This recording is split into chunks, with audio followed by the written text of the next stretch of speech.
Welcome to Your Mic is Hot, the podcast where we speak up, stand out, and build something that fits your life. I'm your host, Julie Eichhoff of the Online School for Voiceover, and I believe that your voice, your story, and your skills are the keys to creating a business that's as unique as you are.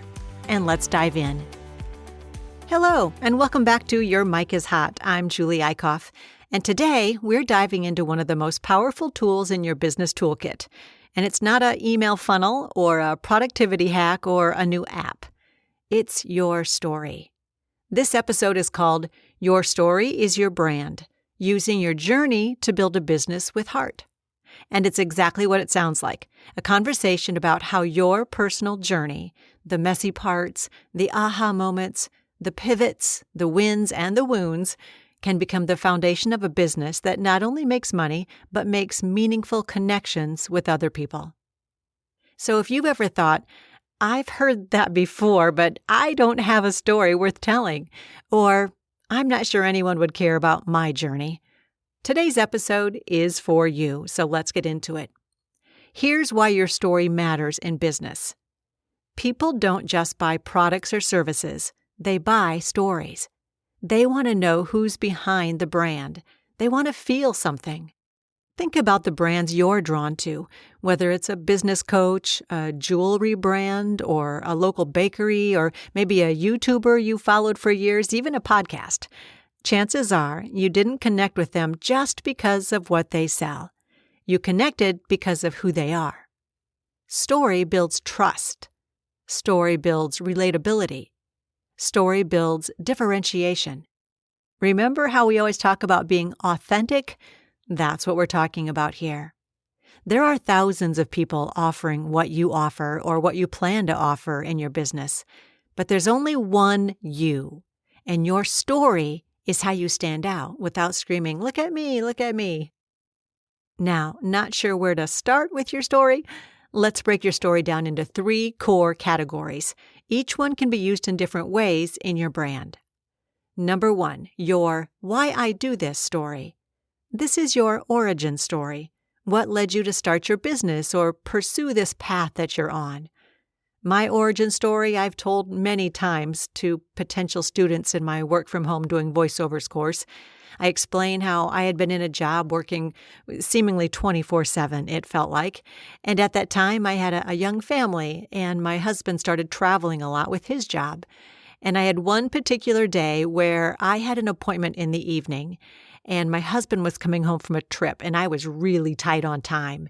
And I remember sitting at the end of the driveway in my car with my daughter, who was, I think, about 2 at the time, waiting for my husband to come home so I could hand her out the car window to him. He could take her home and I could go to my appointment. And it was at that moment when I thought, this is absolutely ridiculous. I've got to find a different way to work. I can't be working 24/7 with a family and all the obligations at home when my husband is traveling. And so I knew that I needed to make a change. And I had done voiceovers in the past, and so I figured out a way to work from home doing voiceovers. I found a way to craft my own work at home, made an income, and made it all work around my family's schedule.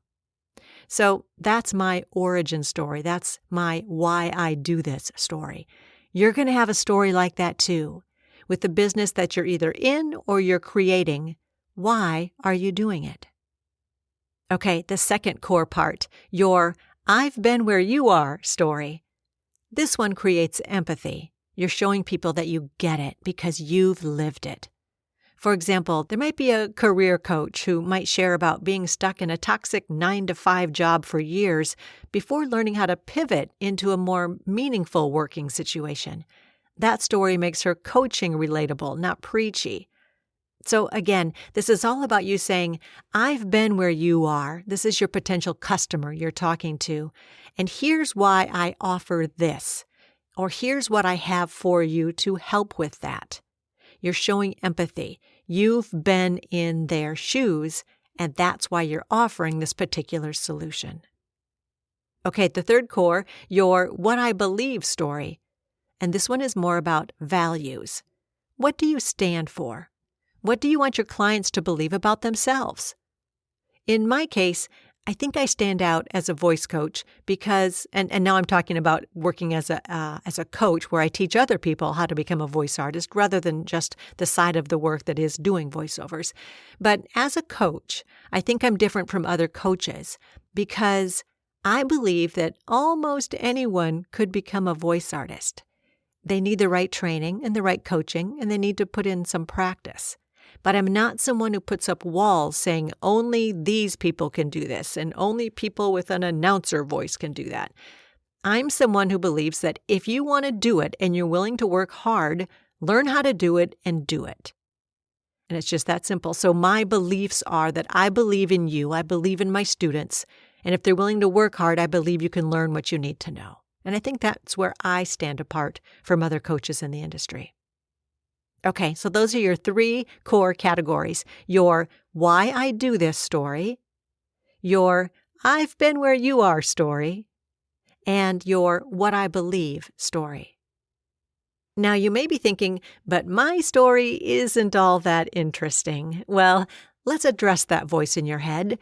Is it saying, I don't have a dramatic story. I haven't hit rock bottom. I'm just normal.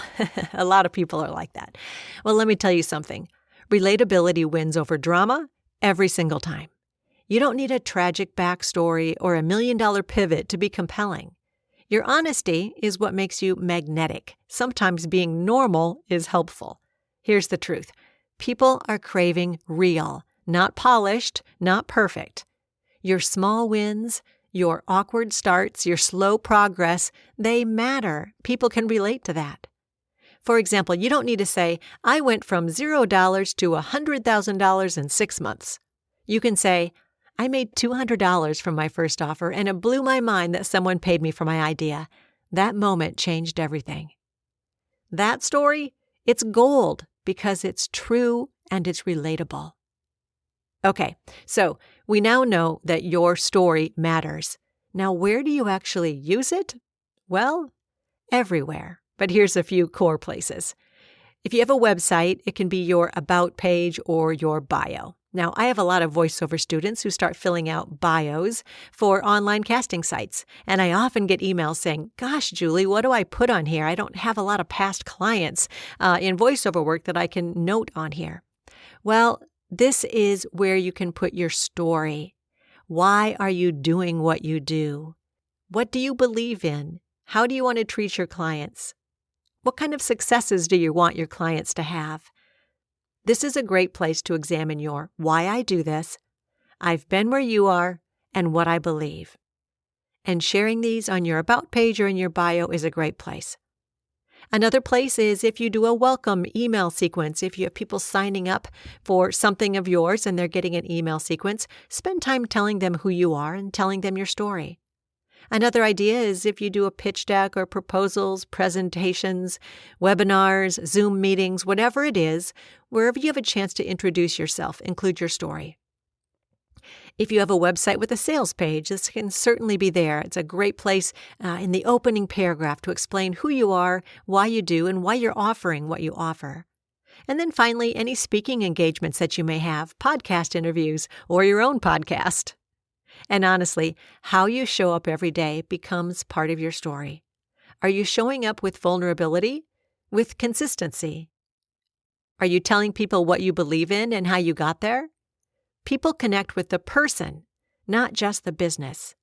So don't just worry about whatever product or service you're offering. Share your authentic story to tie it all together. Okay, it's time now for your micro challenge. For this one, you're definitely going to want pencil and paper or a notes app on your phone or something like that. This one is powerful.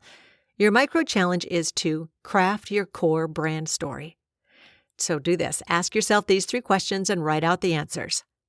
What struggle or desire led you to start your business or your project? What struggle or desire led you to start your business or is leading you to start a new business? Number 2, what transformation did you experience? Number 3, how does that connect to the people I want to serve? After you've spent a few minutes writing out the answers to those 3 questions, then write a short version of your story, maybe 3 to 5 sentences, that you could share on your website or in an intro or even on your Instagram bio. Again, the questions are, what struggle or desire led you to start your business or your project? What transformation did you experience? And how does that connect to the people you want to serve? This would be my example. I started being a voice artist after burning out at a 24/7 job. I knew there had to be a way to do work that I loved without sacrificing my mental health and family obligations. Now I help other people build sustainable businesses as voice artists that align with their values. It's simple, it's human, and it's relatable, and it's true. You can and will refine it over time, but get something down, get something started. Practice telling it so when you're talking with people, you can explain your origin story. Use your voice. Here's what I want you to remember today. Your story isn't a side note, it is the brand. It's how people connect with you. It's how they trust you. And it's what makes you different in a crowded marketplace. You don't need to be famous, you just need to be real. So speak up, share your story, let people see the path you've walked, because someone out there is just a few steps behind you, and your story might be the thing that shows them what's possible. If this episode gave you clarity or courage, I'd love it if you shared it with a friend or dropped me a message. And if you do the micro challenge, which you should be doing, tag me, email me, send a carrier pigeon. I want to read your story.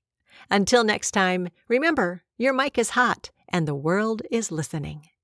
And just in case, if you have interest in becoming a voice artist, please check out my free mini course, Intro to Voiceovers.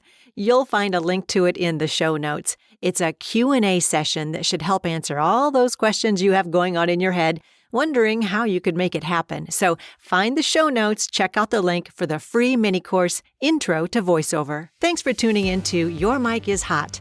If today's episode got you thinking, dreaming, or planning, share it with a friend, and don't forget to hit the subscribe button. Remember, your mic is hot. The world's waiting. Speak up, stand out, and build something that fits your life.